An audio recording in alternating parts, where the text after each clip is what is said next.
Muchas gracias, compañeras, compañeros.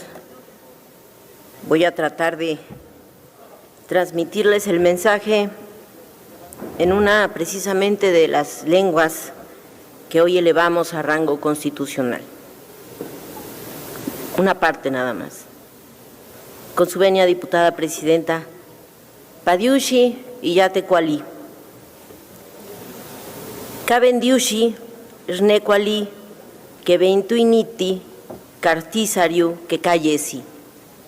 Qué bueno que están viendo de este caso para que no se pierda la lengua de los pueblos. Me lo dijo mi mamá cuando supo que se elevaba a rango constitucional las lenguas maternas. Cuando muere una lengua, entonces se cierra a todos los pueblos del mundo una ventana, una puerta, un asomarse de modo distinto a cuanto ser y vida en la tierra. Miguel León Portilla. El dictamen que acudo a presentar el día de hoy representa una reivindicación del México profundo, del México histórico y presente, del que debemos aprender a apreciar, promover y conservar para crecer como nación. El historiador Gondor Child, en su libro Los orígenes de las civilizaciones, señala que uno de los elementos fundamentales para la evolución de la sociedad es el lenguaje, porque a través de él se transmiten datos, experiencias y es la base del progreso de la humanidad. La conquista española detuvo abruptamente este proceso cultural e impuso la cultura nativa de usos y costumbres europeos. A pesar del uso férreo de la fuerza, las tradiciones de nuestros pueblos originarios han trascendido y a punto de cumplirse 500 años de la conquista, nuestra nación retoma su origen y reconoce su diversidad lingüística y composición pluricultural. La riqueza cultural de nuestra nación es inmensa. 500 años de imposición de una visión occidental no ha podido cortar nuestras raíces ancestrales. La historia no se construirá solo por una visión, sino por todas las visiones que constituyen la nación mexicana.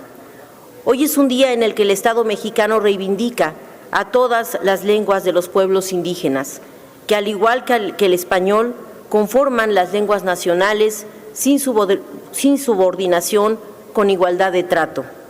Dar el carácter de oficiales a nuestras lenguas indígenas no es solo retribuir y hacer justicia a las mismas. Estamos haciendo lo que durante muchos años se debió haber hecho, darles la importancia que cada una de nuestras lenguas y variantes deben tener en este país, porque son parte de nosotros, son parte de nuestra cultura, son parte de nuestras raíces, son parte de quienes somos y de quienes seremos. Al respecto, el INALI señala que en nuestro país existen varias familias lingüísticas, lo que significa que la población originaria de lo que actualmente es el territorio nacional no compartió en la antigüedad la misma historia sociocultural, sino que se desarrolló sobre diferentes experiencias en tiempos y espacios presumiblemente disímiles también. En términos generales, la categoría familia lingüística, especialmente lo que corresponde a la realidad indígena mexicana, no es de uso común para la mayoría de la población.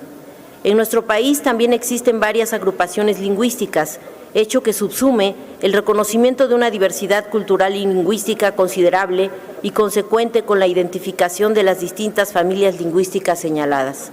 Existe la falsa idea de que cada pueblo indígena le corresponde una sola manera de hablar.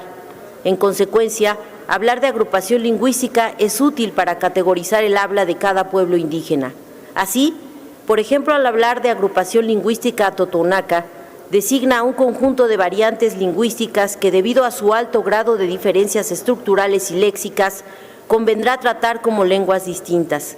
Esta situación puede ponerse en contraste con otros casos, como el de las agrupaciones lingüísticas tarasca, que refiere a un conjunto de variantes cuyas escasas diferencias posibilitan que ésta sea tratada como una misma lengua. La categoría variante lingüística es comúnmente empleada por la población hablante de lengua indígena, particularmente la que es bilingüe, lengua indígena español, precisamente para hacer referencia a una forma de hablar que contrasta en mayor o menor medida en los planos estructural y o léxico con la de otra u otras comunidades o regiones asociadas con un mismo pueblo indígena. Así, cuando se habla de indígena, tiene un referente, un conjunto de pueblos, conocimientos, lenguas, tradiciones y prácticas altamente diversificados, en nada homogéneos ni uniformes. En consecuencia, el INALE afirma que existen 11 familias lingüísticas indoamericanas que tienen presencia en México con al menos una de las lenguas que las integran, 68 agrupaciones lingüísticas correspondientes a dichas familias y 364 variantes lingüísticas pertenecientes a este conjunto de agrupaciones. De ahí que se estime necesario reconocer a las lenguas indígenas como lenguas maternas, al igual que el español, otorgándoles la calidad de idiomas nacionales. La lengua es una parte del derecho a la identidad, tanto individual como colectiva. En el caso concreto de los pueblos indígenas, un elemento fundamental de esa identidad se refleja en su lengua materna, como elemento esencial de su cultura. La protección de las lenguas indígenas es a la vez la protección de la cultura, porque es a través de la lengua como se transmiten sus tradiciones, creencias y formas de organización que integran la forma de ver el mundo, de interpretarlo, de proyectar su futuro como pueblo. La adición de este párrafo tercero al artículo 2 constitucional complementa el derecho de los pueblos indígenas a preservar y enriquecer sus lenguas, pues con esta modificación constitucional es el Estado quien reconoce el patrimonio cultural que constituyen para nuestra nación las lenguas indígenas. Para ello deberá promover su preservación, estudio, difusión, desarrollo y uso. A través de estas medidas se deberá propiciar que las lenguas indígenas alternen con el español en los espacios públicos y privados según corresponda. Es un acto de justicia y de reconocimiento a los más de 20 millones de mexicanos que hablan una lengua indígena en la actualidad. México es el octavo país con mayor población indígena en el mundo. Así, el 27 y 28 de febrero de este año se celebró en nuestro país el encuentro de alto nivel titulado Construyendo un Decenio de Acciones para las Lenguas Indígenas. De este evento surgieron la Declaración de Chapultepec, que establece los siguientes principios fundamentales: centralidad de los pueblos indígenas, nada para nosotros sin nosotros, la igualdad de trato de las lenguas indígenas con respecto a otras lenguas y la participación efectiva e inclusiva de los pueblos indígenas. Cumplimiento a las normas internacionales para construir el derecho interno, las normas necesarias para la supervivencia, la dignidad y el bienestar de los pueblos indígenas, así como para la promoción de la diversidad lingüística y el multilingüismo basado en el respeto mutuo, la coexistencia y el beneficio compartido.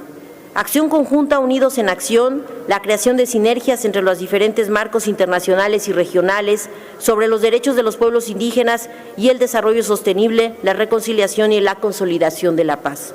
Asociaciones de múltiples interesados a todos los niveles a fin de fomentar las sinergias, el liderazgo, las respuestas adecuadas con una mayor participación de los pueblos indígenas. Un enfoque integral de la programación basada en un amplio espectro de derechos humanos y libertades fundamentales que abarque la identidad indígena, que fomente el desarrollo de capacidades y el empoderamiento de los pueblos indígenas. Con base en esta Declaración Universal se fundamenta la presente adición constitucional. Esta medida servirá de base para replantear diversos procesos en los que interviene la población indígena, tales como los procesos judiciales, en los que no basta en que las audiencias haya traductores o intérpretes, sino que en el expediente cuente con actuaciones en lenguas del procesado y con ello se dé acceso a una justa defensa y adecuada. También se debe advertir un cambio en el ámbito particular. Por citar un ejemplo, los usos y costumbres bancarios, los contratos podrán expresarse en la lengua de los usuarios indígenas. Es muy lamentable que los recursos de programas sociales que se transfieren a través de las instituciones financieras, los contratos sean solo en español, cuando un gran número de usuarios son de pueblos y comunidades indígenas. Me recuerda la discriminación que se describe en el libro La rebelión de los colgados de Bruno Traven. La acción decidida del Estado, así como la incorporación de estas medidas en el cuerpo constitucional, ayudarán, sin lugar a dudas, a romper barreras y a deponer obstáculos, no solo para que no se pierda el patrimonio cultural que representan las lenguas indígenas, sino involucrarse en el proceso de desarrollo nacional. La población indígena es un elemento clave para el desarrollo de nuestro país. Por eso, reducir la brecha de pobreza y desigualdad social en la que viven muchos de ellos es un objetivo del estado de bienestar que estamos construyendo a nivel constitucional, tal y como se puede apreciar en el marco normativo que establecimos en el artículo 4 de nuestra Carta Magna. La profundidad de las lenguas indígenas nos permite ampliar nuestra visión de nación intercultural que nos une como patria. Para avanzar como nación es imprescindible reconocer quiénes somos, cuáles son nuestros orígenes y conciliar una visión de patria unidos en la diversidad. Nuestras lenguas madres son el vestigio más grande de quienes fuimos, el vestigio viviente de los pueblos que reinaron estas tierras, una riqueza tan invaluable que ni siquiera se asemeja al oro que saquearon los conquistadores de nuestros pueblos prehispánicos. Al elevarlas al mismo rango que el español, preservamos la cultura de un pueblo, su identidad, sus raíces, incluso su forma de interacción social. Las lenguas indígenas no son historia, son presente, son orgullo y parte medular para el progreso nacional. Xarú Tecualí, muchas gracias.